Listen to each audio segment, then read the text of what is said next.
నమస్తే, welcome to okay TV.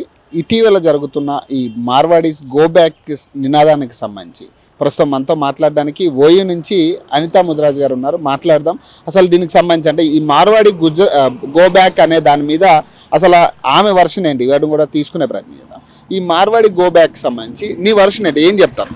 అందరికీ నమస్తే, నా పేరు అనితా ముదిరాజ్. మార్వాడీస్ గో బ్యాక్ కాదు, మార్వాడీస్ వెల్కమ్ టు హైదరాబాద్. ఎందుకంటే చాలా మంది ఇప్పుడు మార్వాడి గో బ్యాక్, మార్వాడి నినాదాలు కావచ్చు, వాళ్ళకి సంబంధించిన బిజినెస్లు కూడా దానివల్ల తెలంగాణలో ఎఫెక్ట్ అవుతుందని కదా మాట్లాడుతున్నారు. అంతేం లేదు, ఎఫెక్ట్ ఎందుకు అవుతుంది? ఎఫెక్ట్ ఏం కాదు. హైదరాబాద్ అంటేనే ఒక ఉమ్మడి అది విభిన్న సంస్కృతులకు ఒక నిలయం. ఈ విభిన్న సంస్కృతులు ఉన్నాయి కాబట్టి మన ప్రపంచ దేశాలు కానీ పక్క రాష్ట్రాలు కూడా కానీ మన హైదరాబాద్ని లైక్ చేస్తాయి. రాజ్యాంగమే ఎవరికైనా మన భారతదేశంలో ఉన్న వివిధ రాష్ట్రాల ప్రజలకు కూడా ఎక్కడైనా ఇష్టం వచ్చిన తాన స్థిర నివాసాన్ని ఏర్పాటు చేసుకోవచ్చు, వ్యాపారాన్ని చేసుకోవచ్చు అని మనకు రాజ్యాంగమే ఒక హక్కుని ఇచ్చింది. 19 ఆర్టికల్. వీళ్ళు సోకాళ్ళు కొన్ని వర్గాలు ఉన్నాయి, ఆ వర్గం చెప్తుంది మార్వాడీస్ గో బ్యాక్ అని. వాళ్ళకి ఎక్కడి రైట్ రాజ్యాంగమే ఇచ్చినప్పుడు బతకమని వాళ్ళెవడు అడగడానికి? మరి తెలంగాణ సీఎం అంటుండు కదా, మా దళితులను ఇబ్బంది పెడతా ఉన్నారు మార్వాడీలు, మన జరిగిన దాడికి సంబంధించి మా దళితులను తొక్కేస్తున్నారు మార్వాడీలు, వచ్చి ఇక్కడ సంస్కృతిని తొక్కేస్తున్నారు అంటున్నారు. వానికి ఏం గుర్తండి, వాడు ఒక పిల్ల బచ్చగాడు. వాళ్ళు ఓన్లీ దళితులను తొక్కేస్తున్నారు. దళితులను ఎవరిని తొక్కేస్తారు అంటే మన ఒక ఇన్సిడెంట్ జరిగితే మొత్తం దళితులు వాళ్ళు మొత్తం కొట్టిరా, మార్వాడీస్ మొత్తం కొట్టిరా వాళ్ళని. మార్వాడీస్ కొందరు కొట్టినంటూ దానికి నేను ఒప్పుకుంటా, లీగల్ గా వాళ్ళ పైన యాక్షన్ తీసుకోవాలని 100% నేను కూడా చెప్తున్నా. కానీ వాళ్ళని అందరినీ ఎలగొట్టమంటే ఇది కరెక్ట్ కాదు. అంటే మార్వాడీల వల్ల ఇక్కడ తెలంగాణ సంస్కృతి పాడవుతుంది అనేది వాస్తవం కాదా? ఏడపాలవుతుంది. ఎవడన్నా మార్వాడీస్ పైన ఇంత ముందుకు ఎవడన్నా కేసు కంప్లైంట్ చేసినా, మార్వాడీస్ ఇట్లా అన్యాయం చేస్తారని రోడ్డు మీదకి వచ్చిరా? మీరు మార్వాడీస్ షాప్ పోయిరా అండి, పోయిరా పోతే వాళ్ళు ఎట్లుంటారు? ₹1 కూడా ఎక్స్ట్రా వస్తే అమ్మ నీ పైస ఉందని లెక్క పెట్టి మరి మన చేతికి ఇచ్చి పంపి కల్చర్ ఉంది వాళ్ళ దానా, అది చూసి మనం నేర్చుకోవాలి. బతుకుదేరు చూసుకొని నేర్చుకోవాలి. వాళ్ళ దానా మోసం ఉండదు, దగా ఉండదు. అట్లా నీతి నిజాయితీగా బతకటోళ్ళనే తరిమేస్తామా? మనం తరిమేయం. ఎన్నో ఏళ్ళ విభిన్న కల్చర్ని మనం కాపాడుకోవాలి. ఈరోజు ఈ కొడుకులు కొందరు అంటారు కదా, పాకిస్తాన్ నుండి వచ్చి ఇక్కడ మన పిల్లల్ని అన్యాయం చేస్తున్నారు. మన ఫేక్ సర్టిఫికేట్లు తీసుకొని క్రియేట్ చేసుకొని ఐటీ కంపెనీలో జాబ్ పొంది ఒక అమ్మాయిని చిత్రహింసలు పెళ్లి చేసుకొని మతం మార్పించి మరి ఆ కొడుకులు ఆయనకి అక్కడ నికా చేసుకోవడానికి లేరు. ఆ పిల్లలు మన హిందూ అమ్మాయిలని టాప్ చేస్తుంది. ఇక్కడ ఈ అమ్మాయిలను ఇబ్బంది పెడుతుంటే కూడా ఈ శ్యామ్ గాడు ఇంకా సోకాళ్ళు వాళ్ళు ఉన్నారు కదా, వాళ్ళు మాట్లాడారు, వాళ్ళకు నోరు రావు.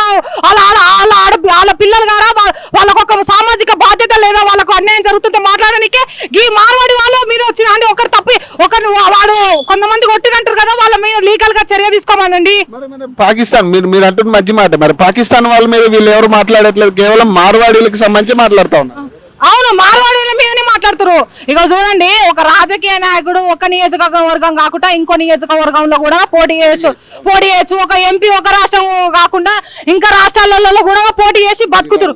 ఎక్కడ వాళ్ళకు బతుకుదేరు ఉంటే అక్కడ రాజకీయ నిరుద్యోగులే పోటీ చేస్తున్నప్పుడు వీళ్ళు కూటికి లేని వాళ్ళు వచ్చి ఇక్కడ బతుకుతుంటే మనం వాళ్ళకి ఆశ్రయం ఇయ్యొద్దా? హైదరాబాద్ ఒక కన్న తల్లి లాంటిది, అందరినీ ఒక బిడ్డలా చూస్తుంది, అందరికి ఆశ్రయం ఇస్తుంది, పని చూపిస్తుంది. వీడెవరండి చెప్పడానికి? వీడు తోక వచ్చిన కుక్కలేక వచ్చి రోడ్ల మీద మొత్తుకుంటుండు. వీనికి నేను ఒక మాదిగా సామాజిక వర్గానికి చెందిన వ్యక్తిని మాదిగా అని ఒక సింపతి చూపిస్తుండు. మాదిగా అంటున్నావు. రాజ్యాంగం ఇచ్చింది 14వ ఆర్టికల్ ప్రకారం అందరు ఈక్వల్. రాజ్యాంగం ముందర ఇంకా మాదిగా దళితులు ఇదంతా ఇంకా చిన్న చూపు నీలోనే ఉందిరా. ఫస్ట్ నీలో పోవాలి, అందరు ఈక్వల్ అనేది రాజ్యాంగం చెప్తుంది. ఇంకా ఏంట్రా నీ సింపతి? మాదిగా మీద ఒక వ్యక్తిని పైన దాడి చేసిందని చెప్పు, ఆ వ్యక్తిని జైలు పెట్టాలని చెప్పు. మాదిగ మీద దాడి చేసిరు, ఇంకా మాదిగ ఏంద్రా ఇది? అసలు వాళ్ళ ఒక వ్యక్తిని కొట్టిరను జైలు వేయమను, అంతేగాని ఇక్కడ ప్రజల మధ్యలో శిక్షలు లేపుతున్నారు. మాదిగా ఒక దళితుని కొట్టిరని, ఒక వ్యక్తిని కొట్టినాను శిక్ష ఏమను జైలు. కేవలం కొన్ని పార్టీలు దీనికి కొమ్ము కాస్తున్నాను అనుకోవచ్చు, 100% అనుకోవచ్చు. మన బీఆర్ఎస్ కేటీఆర్ ఉండు కదా, ఆయన ఒక ఇంటర్వ్యూలో అన్నాడు, ఏమన్నాడంటే నాది బీహార్ నుండి మేము వలస వచ్చినాం ఇక్కడ అన్నాడు. ఆ బీహార్ నుండి వలస వచ్చిన వ్యక్తిని తరిమేస్తారా? ఇప్పుడు నేను అడుగుతున్నా, తరిమేస్తారా? తరిమేయండి. మరి ఈ గుజరాతీలో రాజస్థాన్ కి చెందినటువంటి మార్వాడి తరిమేస్తాం అంటారు కదా, గోబ్యాక్ అంటారు కదా.